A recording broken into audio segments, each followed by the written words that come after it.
بسم الله الرحمن الرحیم. السلام علیکم ګرانو کتونکو، زه هومیوپیتیک ډاکټر حشمت علي ستاسو په خدمت کې حاضر یم. دوستانو، نن چې زمون کوم ټاپک دی هغه د ماشومانو متعلق دی. دوستانو، ماشومان خو ماشومان وي، اکثر چې د شپې وده شي نو په بستره کې په کټ کې متیازي خامخا کوي. دا یو نارمل خبره ده دوستانو، دا څه د فکر خبره نه ده، دا څه د پریشانۍ خبره نه ده. خو که چېرې ستاسو ماشوم د 5 کالو نه سیوا شي، د ماشوم عمر د 5 کالو نه زیات شي او دغه ماشوم بیا هم په کټ کې د شپې متیازي کوي یا د ورځې په کټ کې متیازي کوي، نو یقینا چې دا د سوچ خبره ده، دا د فکر خبره ده. دې سره والدین د ماشوم د حالت سره ډیر زیات پریشانه وي، هغې ته ډیر پریشانی وي، ځکه چې داسې ماشومان یو خو کور کې د پریشانۍ سبب جوړیږي، مور پلار ته تکلیف وي، اکثر بسترې لمدې شي، او د دې نه علاوه بعضې ماشومان عمر 7 کاله شي، 8 کاله شي، 10 کاله شي، 12 کاله شي، 15 کاله شي، هغه بیا هم په کټ کې متیازې کوي. نو داسې ماشومان نه خو چې تا رشته دارانو کره تلی شي د شپې، او نه چې تا هاسټل کې پاتې کېدی شي، نه چې تا کیمپونه جاین کولی شي، او نه یعنې د شپې هغې چې ته تلی نه شي، او دا یو د خاص ډېرې د پریشانۍ حالت وي. دوستانو، راځم د ټاپک طرف ته چې کله ماشوم د شپې په خوب کې خپل بستره لمدی، د شپې په خوب کې متیازي کوي، د شپې هغه ته په بیډ کې خپل یورین پاس کوي، نو دې حالت ته بیډ ویټینګ ویلی شي. او دا بیډ ویټینګ چې کوم دی دې ته ناکټرنل انیوریاسس هم ویلی شي. یعنی چې کوم کله ماشومان د شپې د خوب په حالت کې په کټ کې متیازي کوي، نو دې ته بیډ ویټینګ وایي. دوستانو، چې کله ستاسو ماشوم د 5 کال نه کم وي او دغه د په کټ کې متیازي کوي، نو دا د فکر او د پریشانۍ خبره نه ده. خو که چېرې ستاسو ماشوم د 5 کالو نه سیوا شي او بیا هم دته دا تکلیف وي، دا کنډیشن موجود وي، نو یقینا چې دا د توجه قابل خبره ده، دا تکلیف قابل علاج دی، دا یو میډیکل کنډیشن دی، د دې باقاعده علاج کول پکار دي. که چېرې ماشومان په کټ کې متیازي کوي، نو د هغې ډانډ ډپټ نه دی پکارو، هغې سره سختي نه ده پکارو، هغې وهل نه دي پکارو، بلکې هغه په مینه او محبت پویول پکار دي، او هغه ته دا ویل پکار دي چې دا کم عادت چې دی، کم کنډیشن چې دی، دا ښه عادت نه دی، او هغه په پیاره محبت پویول پکار دي. دوستانو، کوم ماشومان چې د 5 کالو نه سیوا وي او هغه په کټ کې متیازي کوي، نو والدینو ته یو څو ټیپس ورکوم چې کله ستاسو ماشوم د 5 کالو نه سیوا شي، د 7 کالو شي، د 8 کالو شي، او د 10 کالو شي، نو تاسو له پکار دي چې داسې ماشومان چې کله د شپې د 7 بجو نه بعد داسې ماشومانو ته لیکویډ کم ډایټ چې دی، کم جوسز دي، کم اوبه دي، پی دي یا چای دا ورکول نه دي پکارو. دې نه علاوه د ماشوم د اوده کولو چې کله ماشوم اوده کېږي، د هغې نه مخکې ماشوم ته تاکید پکار دی چې تاسو ورشئ او واشروم کې یورین پاس کړئ، متیازې وکړئ. د اوده کېدو نه پس هم که چېرې ماشوم 2-3 غنټې پس په کټ کې متیازي کوي، اکثر والدینو ته دغه ټایم معلوم وي، نو والدینو ته پکار دي چې الارم سیټ کړي په دغه ټایم، او د دغه ټایم نه یو 10 منټه مخکې دغه ماشوم پاسي، او دا دته د وړو بولو د کولو ته هدایت وکړي. نو انشاءالله که چېرې دا خبرو باندې تاسو عمل وکړو، دا هدایت تاسو خپل کړو، نو انشاءالله ستاسو ماشوم به د دې تکلیف نه تر ډېره حده پورې بچ شي، او داسې ماشومان به په خپلو وړو بولو باندې کنټرول حاصل کړي. دې نه علاوه که چېرې سار ماشوم خپل بستره لمده کړې وي، په کټ کې متیازي کړې وي، نو داسې ماشومان تاسو وهی ما هغې ته زورنه مه کوئ، هغې ډنډ ډپټ مه کوئ او هغې سره نرمۍ سره خبره وکړئ چې دا ښه خبره نه ده او په نرمې لهجې سره په ښو اخلاقو سره. ولې که چېرې تاسو ماشوم ته زورنه وکړئ او ډنډ ډپټ وکړئ نو دغه ماشوم چې دی دغه ته یو ایموشنل سټرس میلاو شي، دته یو ذهني اذیت میلاو شي، دته یو د ده چې کوم خود اعتمادي ده، کوم سیلف کانفیډنس دی هغه کم شي او دغسې ماشومان د خود اعتمادۍ د کمی په وجه د سټرس په وجه د پریشانۍ په وجه عموما دغه ماشوم بیا ډیلی بیا دغه یو مستقل کنډیشن وي چې دی کې دی مبتلا شي او دی بیا هر روزه په کټ کې متیازې کوي. که چېرې ستاسو ماشوم په کومه شپه په کټ کې متیازې ونه کړي نو هغه چې سهار پاسي نو هغه ته شاباش ورکوئ او هغه ته سپرایز ورکوئ، هغه ته چاکلیټ ورکوئ او د هغه حوصله افزایي کوئ. انشاءالله دا ماشومان به دا مسله به په دې طریقه باندې حل کېږي. دوستانو راځو چې د بیډ ویټینګ یا ناکټرنل انیوریسس چې کله ماشومان په کټ کې د شپې متیازې کوي د دې وجوهات څه دي؟ نو دوستانو لومبۍ وجه خو دا ده چې د ماشومانو اکثر چې کوم مثانه ده، کوم کې چې واړه بول یورین جمع کېږي، کوم بلیډر دی هغه ویک وي، د هغې سایز کم وي، د هغې کوم مسلز چې دي هغه ویک وي، نو په دغه وجه هم ماشومان عموما کټ کې متیازې کوي. دویم چې کوم وجه ده هغې ته موږ سلیپ ډسټربنس وایو. سلیپ ډسټربنس داسې یو شی دی چې لکه کله ماشوم وده شي نو په څه وجه باندې چې کله هغه ته د وړو بولو حاجت محسوس شي نو یا خو د هغه د یارې په وجه یا د تیارې په وجه یا په نور څه وجه باندې هغه د خوب نه پانسي او په کټ کې متیازې وکړي نو دې حالت ته هم په دې وجه هم اکثر ماشومان په کټ کې متیازې کوي. دریم چې کوم وجه ده هغه دا ده چې لکه اکثر ماشومانو په مثانه کې انفیکشن وي، زخم وي، په دې وجه هم ماشومان اکثر کټ کې متیازې کوي د شپې.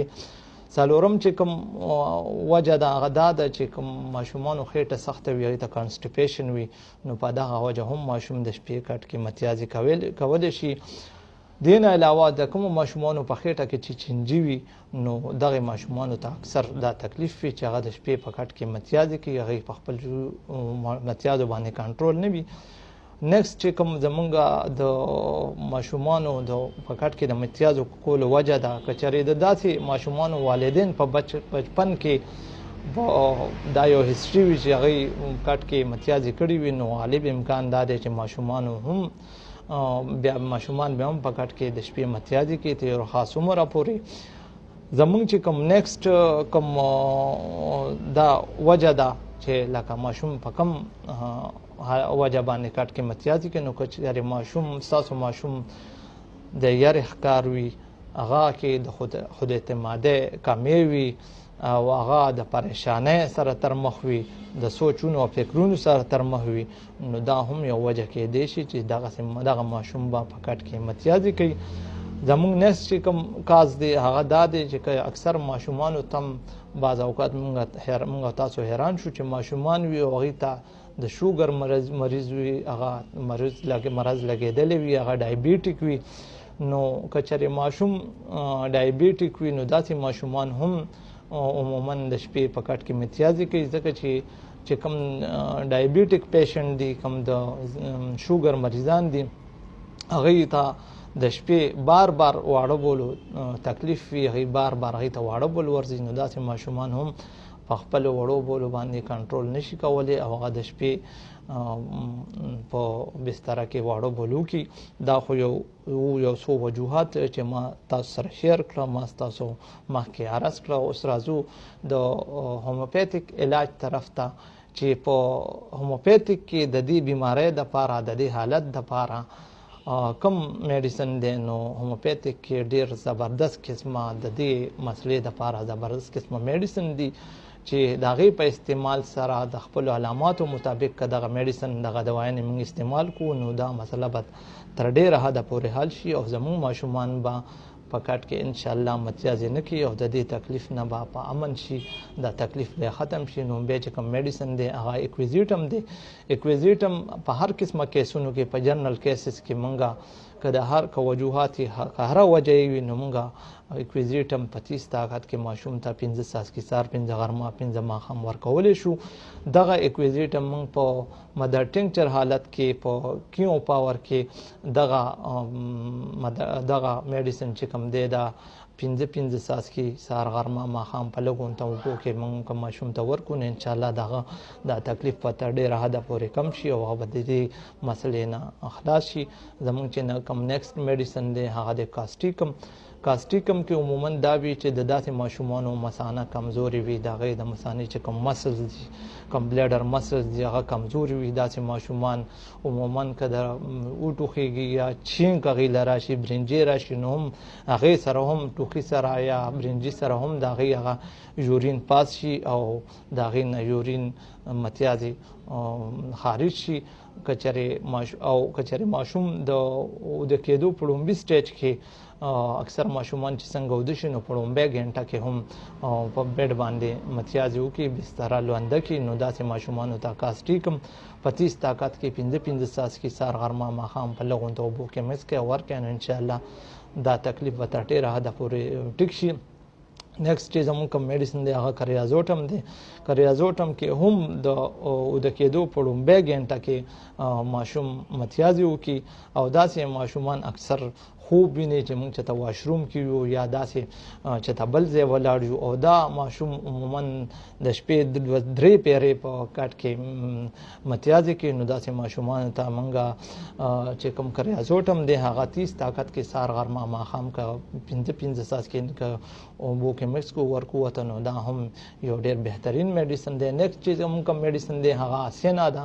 سینا 30 طاقت کې که موږ ماشوم ته ورکو 15 څاڅکي سهار غرمه ماښام نو داسې ماشومان د کومو ماشومانو چې په خېټه کې چینجي وي کم زیات جاړي او کم د شپې غاښونه چیچي یا خپل پوزه بار بار مګي نو داسې ماشومان که چېرې په کټ کې متیازې کوي نو هغې ته موږ سینا په 30 طاقت کې سهار غرمه ماښام ورکولی شو. نیکسټ چې زموږ کوم میډیسن دی هغه سلفر دی. سلفر یو جنرل ریمیډي ده. که چې سلفر موږ هر 2 ورځ باندې ماشوم ته ورکو په 30 طاقت کې دروازې صرف یو پیری نو اکثر کیسونه دې سره کلیر شي او دغه ماشومان د دې تکلیف نه خلاص شي. نیکسټ چې زموږ کوم میډیسن دی هغه بیلاډونا ده. بیلاډونا کې داسې ماشومان چې کم نروس وي کم یریدلی وي او کم کې مطلب دا دی چې ذهني طور هغه د یرې ښکار وي نو داسې ماشومان او هغه د شپې متیازې کوي کودي شي او د ورځې متیازې کوي په بیډ باندې کودي شي داسې مریضانو ته داسې ماشومانو ته که بیلاډونا په 30 طاقت کې 15 څاڅکي سهار غرمه ماښام ورکړی شي دا د هغې دپاره یو بهترین دوايي ده. زموږ چې کوم نیکسټ میډیسن دی هغه سیپیا ده. سیپیا یو داسې میډیسن دی کومې ماشومانې کمې جینکۍ چې دي چې د هغې عمر د 5 کالو نه سیوا دی او هغې د هغې کمزوري وي هغې نری پری وي نو داسې جینکو ته داسې ماشومانو ته دا سیپیا که موږ او دغه ماشومان یې که د شپې په لومبۍ حصه کې په لومبۍ ګنټه کې متیازې وکړي په بیډ باندې نو داسې ماشومانو ته داسې ماشومانو جینکو ته که موږ سیپیا 30 طاقت کې 15 څاڅکي سهار غرمه ماښام که موږ ورکړو نو دا انشاءالله دغه ماشومان به د زیات تر د دې تکلیف نه خلاص شي او دې کې به آرام راشي. زموږ چې کوم نیکسټ میډیسن دی هغه بنزویک اسید دی. اسید بنز ورته ویلی شي. دغه ماشومان اکثر ماشومان چې په بیډ باندې متیازې وکړي بستره لونده کړي نو دغې نه ډېر زیات یو غیر معمولي بوی راځي ډېر افینسیو وي. دغه که چېرې ماشومانو کله متیازې وکړي او د هغې د وړو بوی نه ډېر زیات غیر معمولي بوی بدبوی پکې نو داسې ماشومانو ته بنزویک اسید په 30 طاقت کې سهار غرمه ماښام که موږ ورکړو نو انشاءالله دغه ماشوم به د دې تکلیف نه خلاص شي او دغه تکلیف کې به تر ډېره حده پورې کمې راشي. دا خو یو څو هوموپیتیک میډیسن چې ما تاسو سره ډسکس کړو. دوستانو دا هوموپیتیک میډیسن تاسو د خپل هوموپیتیک ډاکټر مشورې سره استعمالولی شئ. تاسو سیلف میډیکیشن بالکل مه کوئ ځکه چې د هوموپیتیک د هر یو دوایي خپل علامات دي او چې دا کله د خپلو علاماتو مطابق مریض ته ورکړی شي نو یقینا چې دا ډېر بهترین اثر کوي دا ډېر زر اثر کوي.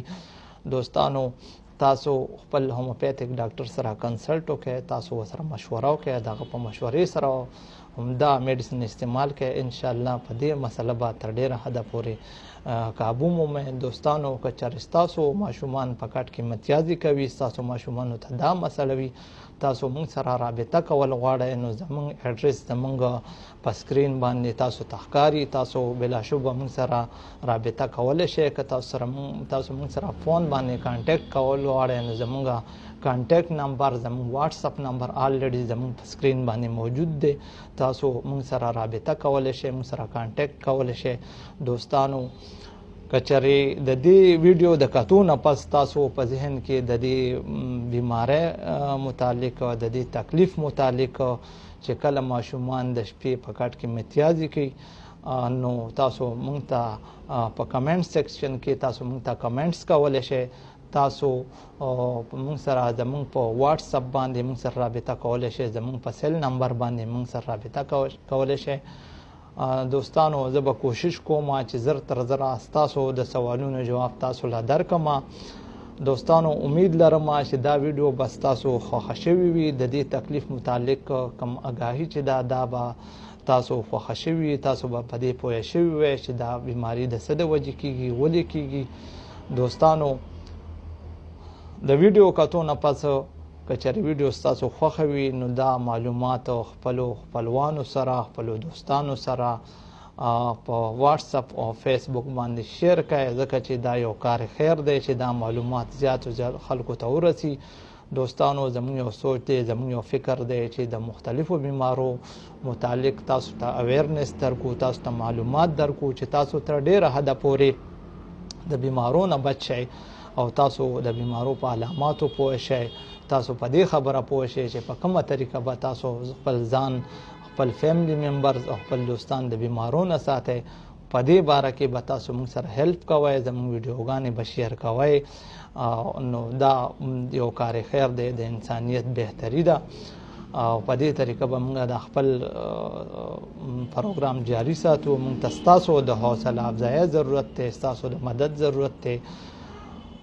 دوستانو د خپل صحت خیال ساتئ. ان شاء الله حاضرېږم به په نیکسټ ویډیو کې د یو نوې ټاپک سره، د یو نوې موضوع سره ستاسو په خدمت کې. تر هغې وخته پورې اجازت غواړم. د الله په امان.